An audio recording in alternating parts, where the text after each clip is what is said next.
I just bought a beautiful book here at the souvenir shop of the Franciscans, The Way of the Cross by Father Barbarich. If you ever go to Cross Mountain, you can use this book as meditation for each station of the, there are all the stations of the cross going up there.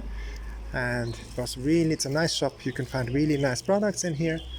And here you can see some, all the books by Franciscans, also the books of Jacques Philippe I see here. Really nice books in English, French, German. And it's here next to the sanctuary, next to the information, which is over there. Information. And then here's the St.